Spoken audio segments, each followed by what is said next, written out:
A lot of people think that if they buy at a foreclosure auction, it's automatically a great deal. That is definitely not the case, especially here in the Temple Belton area. There is potential to lose a lot of money if you don't know what you're doing.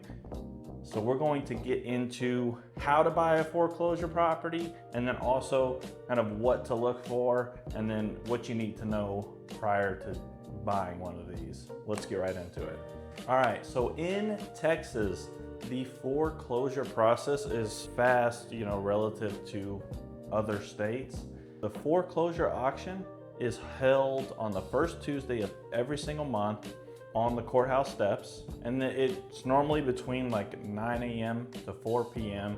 and they'll go through every property on the docket and get it up and like kind of try to sell it, right? So a little side note with that is that if they don't sell it at the auction, like if nobody bids on it, well then the bank who had the lien is going to own the property, and they're going to then list it on the MLS. You get maximum exposure. All right, so at a foreclosure auction, you have to pay with cash. You can't use hard money. You can use private money if you have like a personal lender who's gonna be there, who's gonna give you a check. But it has to be cash to buy. These are as-is properties. The bank's not gonna do anything. And also a lot of the times they'll have title issue. So you have to be sure to be aware of everything about this property prior to buying it. A lot of people, they'll buy these properties sight unseen or just through a drive-by. I've never bought a foreclosure property because I've never had that type of cash. I would say the cash needed is probably gonna be like between $60,000 to like $140,000. If you have that type of cash laying around, please reach out to me. I promise you, I will be able to get you a great return on your investment. And if you want to do like a partnership where I do everything, I do everything and you just invest the initial money, I am happy to do that, because what I do for these, and I've done this for colleagues, is like I'll have the list. I always get the list of every property that's going to be at the foreclosure auction. And then for flips, I'm looking at the location. So I'll look at the location, I'll be like, typically I'll know right off if it's a good street or not. And so I'll take the ones that are on good streets, and normally they're vacant. I call the pre-foreclosures. A lot of the times in my experience, it's because the person died. So they're probably vacant, 40% chance. But I'll get into the property. I don't care. If there's a way to get in, I can have my contractor, he'll sometimes let me in. I can check the property out beforehand. I can have, or in worst case scenario, if I can't get in, I'll look through the windows and have a good, and then if I'm looking through the windows, I'm gonna say, well, it needs new plumbing and it needs all new electrical, because I can't really check that stuff. So just work it into the numbers automatically. And then I can have like rehab lists. I can have a repair, how much the rehab is going to cost. I can give you after repair value, and I'll be super conservative too. If it's a $250,000 after repair value, I'm gonna say probably $225 to be safe, and then add an extra 10% on for the rehab. But then there's also the opposite of that, is sometimes there's tenants in there that they never got evicted. You're gonna have to evict tenants also. So that's another thing. It's kind of good if you see people there, because it means it's livable, unless it's just like homeless people. I would prefer the property vacant though. They're not going to give you any disclosures at an auction. The only information that you're going to have is what you research beforehand. And that's why you can get to a lot of work, just even if you did 10. Some of them aren't even going to go to auction. Sometimes they get taken off. So there may be 3 that get taken off, and then you have 7, and then 3 of them you get outbid, whatever the case is. There are investors at these auctions, and they know what they're doing, but there's still deals to be had at these auctions. There's still plenty of properties that don't get sold, that go to the market, that are at a good price.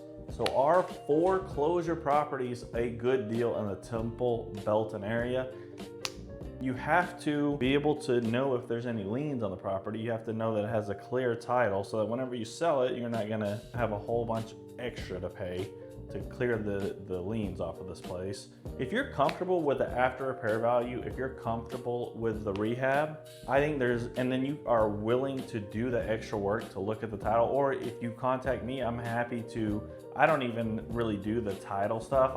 I'll send the addresses to my title company and they'll do like a quick search and they'll let me know. But you can always reach out to me and I'm happy to help on that side. And then if you're okay with it, it is a little bit risky because sometimes, I mean, even if I go walk the property, there may be people there that they're not there whenever I walk the property. There's still risks involved.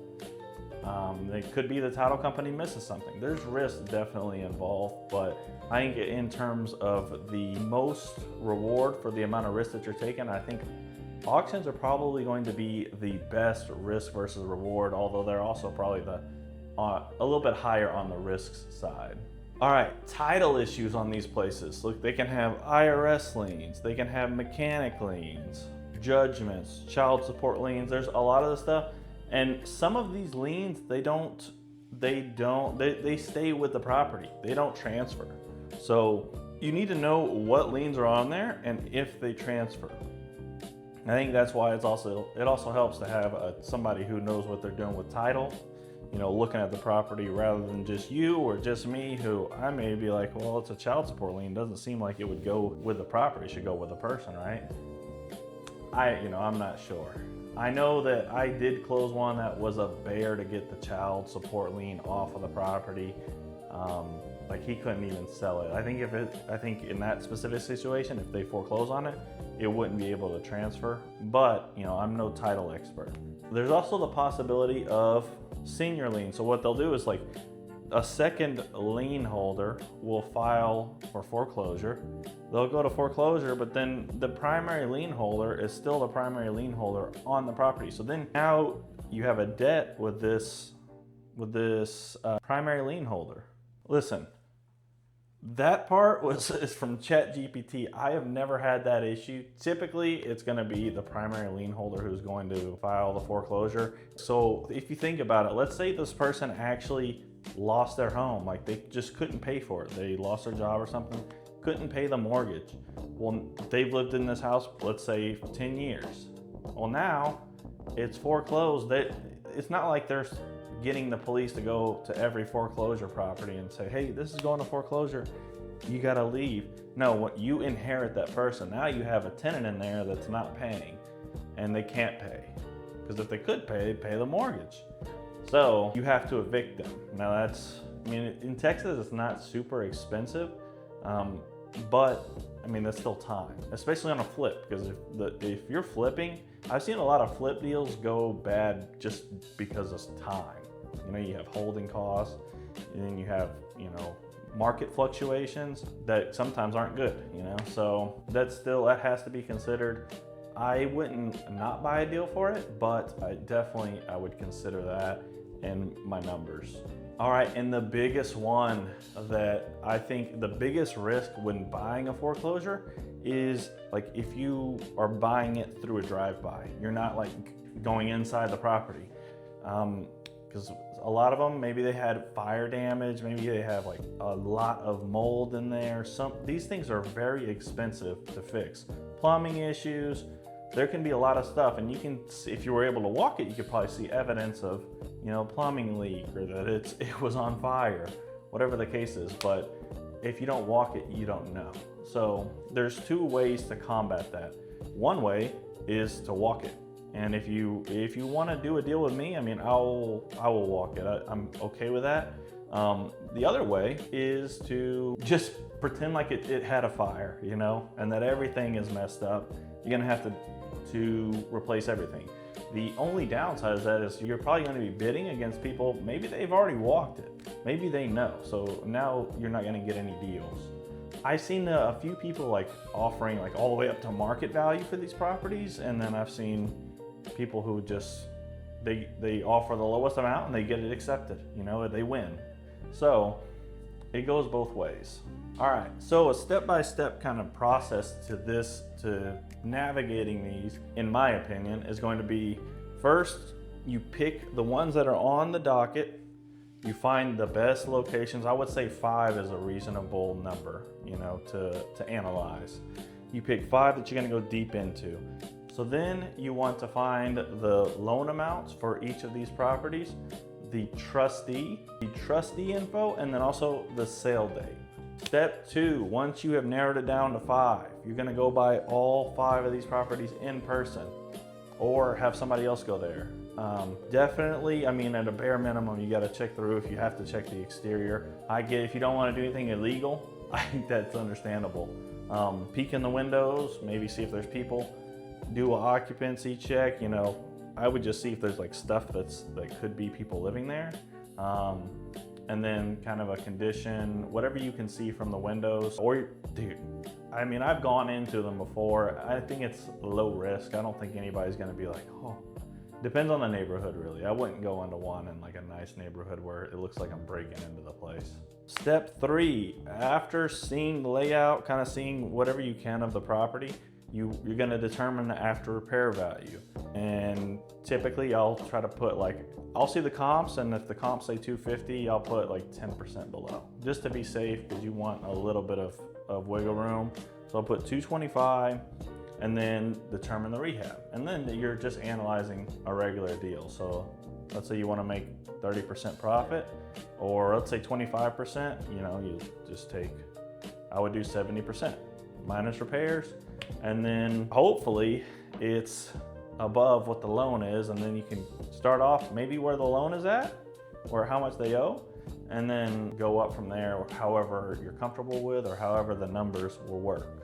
And then the number one thing with the rehab, guys, that I want to stress, if you are going to just do this free willy and you can't go into the property for whatever reason, please just pretend like everything is wrong. You need a new roof, you need all new plumbing, you need all new electrical, because it's a very real possibility that is the case. And then you're gonna wanna determine your max bid number. So if you wanna make 25% profit, your max bid is gonna be on that 250,000 property, your max bid may be, you know, 150 if it doesn't need much rehab, or maybe 100, right? So you need to know what your max bid is for that exact property, and then write it down. Now you have the address, you have your max bid. That's really all you need, in my opinion, to go to the auction. Guys, please reach out to me if you are interested in buying at a foreclosure property at auction. Please reach out to me. I will go with you. I will help you every step of the way. I'm also going to give you comps, like actual comps, not the Zillow estimate. That's another way that people go wrong when buying these. They think the Zillow estimate is like the after repair value, or whatever the case is. The Zillow estimate is wrong a lot.